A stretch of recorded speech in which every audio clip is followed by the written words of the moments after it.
Salut à tous, vous êtes sur la chaîne lecateau.fr. Aujourd'hui, nous allons voir Saint-Michel et Sainte Jeanne d'Arc au secours de la France. D'après le livre Saint-Michel et le Mont Saint-Michel de Monseigneur Germain, datant de 1880. Si vous aimez notre contenu, n'hésitez pas à partager, à vous abonner et à déposer votre pouce bleu. Le culte de Saint-Michel a toujours exercé une influence sociale dans le monde chrétien, surtout en France. Mais cette influence fut plus sensible à l'époque de Jeanne d'Arc. Un écrivain moderne, célèbre par son impiété, avoue lui-même que l'épisode de Jeanne est inexplicable sans l'intervention de cet esprit céleste qu'elle appelle son archange. Saint-Michel prépara l'humble et modeste Vierge de Domrémy à sa sublime et difficile mission quand l'heure solennelle fut arrivée et lui fit connaître les desseins du ciel sur la France malheureuse. Il la conduisit au milieu des combats et, au moment suprême, il recueillit sa belle âme pour la présenter au tribunal de Dieu.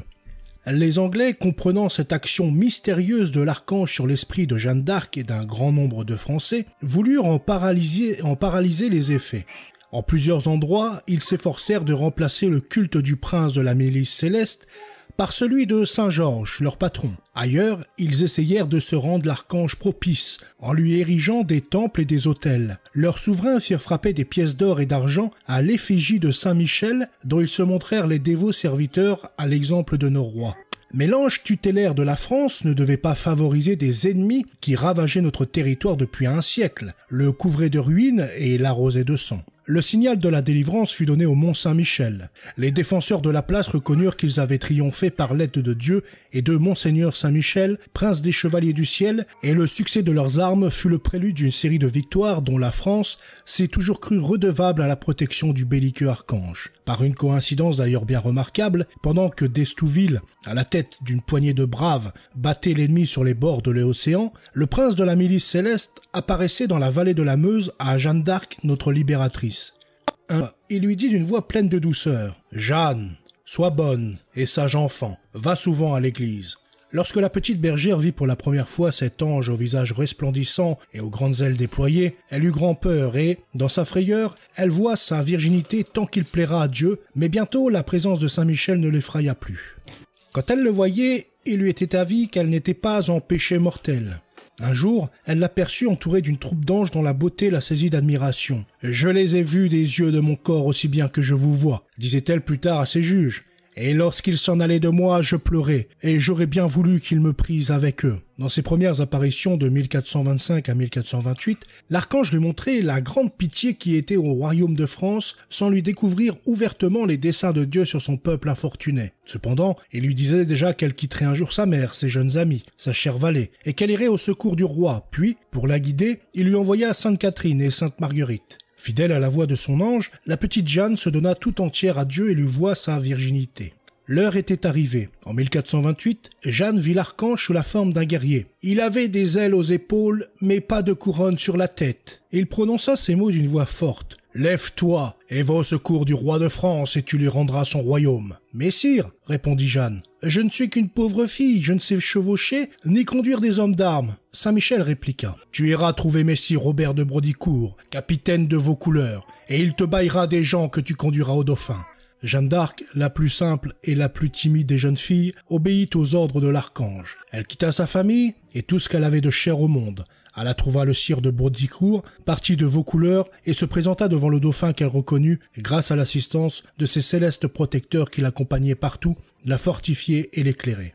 Avant d'engager la lutte avec l'armée qui a assiégé Orléans, elle envoya un message aux Anglais, les invitant à retourner dans leur pays. « Je suis venue ici de par Dieu, dit-elle, corps pour vous bouter hors de cette France. » Ces paroles ayant été accueillies avec dérision, elle pénétra dans la ville où on l'a reçue comme une libératrice envoyée du ciel. Aussitôt, avec le brave Dunois, ancien capitaine du Mont Saint-Michel, elle attaqua les ennemis. Le 7 mai, veille de l'apparition de l'archange sur la Monte Gargano, elle remporta une victoire décisive et le lendemain elle fit lever le siège d'Orléans. La fête établie pour perpétuer la mémoire de ce glorieux triomphe se célèbre toujours le 8 mai, et l'office chanté est celui de Saint-Michel. Ainsi, Par une heureuse inspiration, la cité reconnaissante n'a pas voulu séparer l'archange et la pucelle, le messager céleste et l'instrument des desseins de Dieu, le prince de la milice du Seigneur et la Vierge de Don Rémy. Après la délivrance d'Orléans et plusieurs victoires remportées sur les Anglais, Jeanne alla rejoindre le roi, son gentil sire, et le conduisit à Reims où il fit son entrée le 16 juillet 1429. Au milieu d'une foule qui criait dans le transport de son bonheur « Noël, Noël !» Le lendemain,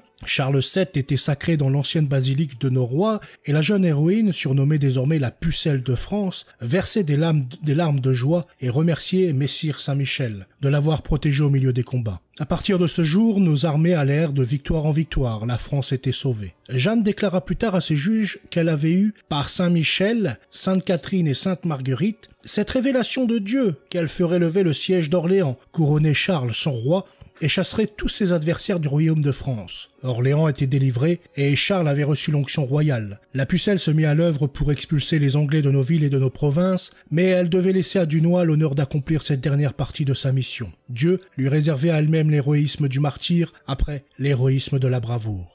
Prise à Compiègne et conduite à Rouen, elle fut condamnée par un tribunal inique à mourir sur un bûcher. Le trop célèbre abbé du Mont, Robert Jolivet, siégea comme assesseur parmi ses juges. Combien son âme dut souffrir alors, dit monsieur Aurélie. La cause de Jeanne d'Arc, c'était la cause du Mont-Saint-Michel, la cause de ses frères et de tous ceux qui persistaient à lutter contre les conquérants. Du moins, ne le voit-on intervenir qu'à la fin, à la séance du 24 mai, comme si ce semblant de rétractation eût dû faire être une excuse pour sa propre lâcheté.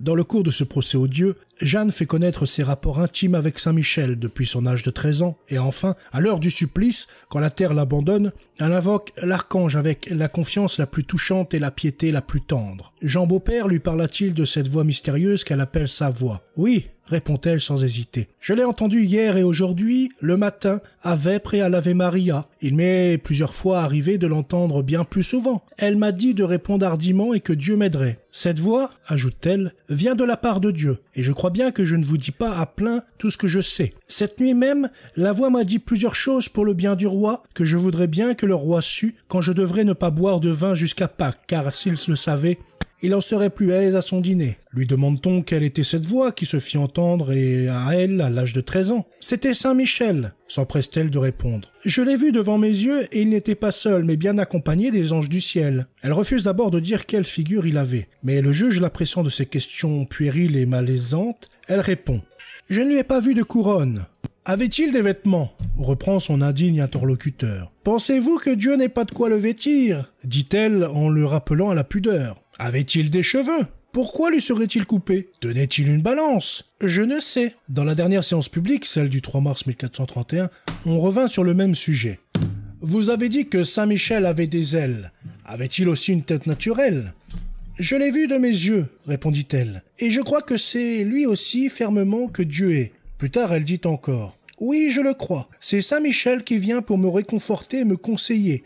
Et je ne crois pas avec plus d'assurance que notre Seigneur a souffert mort pour nous racheter des peines de l'enfer. Enfin, l'heure solennelle étant arrivée, Jeanne se mit à genoux devant son bûcher, invoquant Dieu, la Vierge, Saint-Michel, Sainte Catherine et Sainte Marguerite, pardonnant à ses ennemis et demandant pardon pour elle-même, disant à l'assistance de prier pour elle et au prêtre de célébrer une messe pour le repos de son âme. Tout cela, dit un historien, de façon si dévote, si humble et si touchante, que l'émotion gagnant, personne ne put se contenir. L'évêque de Beauvais se mit à pleurer, celui de Boulogne sanglotait, et voilà que les Anglais eux-mêmes pleuraient et larmoyaient aussi, Winchester comme les autres. Quand la flamme environna la jeune héroïne, les deux vénérables religieux qui étaient présents entendirent encore la voix de Jeanne d'Arc murmurer le nom de son archange.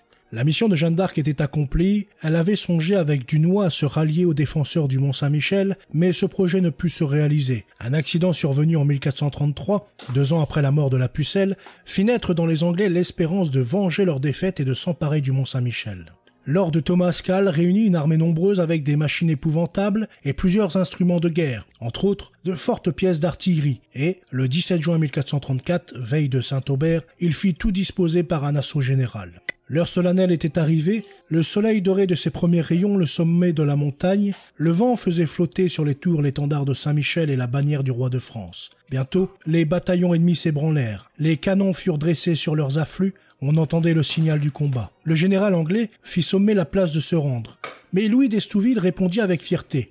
« Annoncez à vos maîtres que nous sommes résolus d'honorer le couronnement de notre légitime souverain Charles VII et de lui conserver cette place ou de nous ensevelir sous ses ruines. » Le général anglais répliqua: « Superbe étendard, bientôt je t'abattrai dans la poussière. » Il est rapporté qu'un vieux solitaire de Tombelaine vint lui dire: « Prenez garde, on ne s'attaque pas en vain à monseigneur Saint-Michel. » Il méprisa cet avertissement et commanda le feu. En un moment, la lutte devint acharnée de part et d'autre. Le canon grondait avec force et battait le rempart. Un nuage de fumée enveloppait le mont Saint-Michel. Soudain, on entendit un cri de joie retentir dans les rangs ennemis. Un pan de muraille s'était écroulé et une large brèche livrait un accès facile aux assaillants. De nombreux bataillons, soutenus par les compagnies d'archers, se précipitent vers le rempart et s'élancent à l'assaut. Destouteville, avec ses chevaliers, attend de pied ferme. Le silence a succédé au bruit des canons.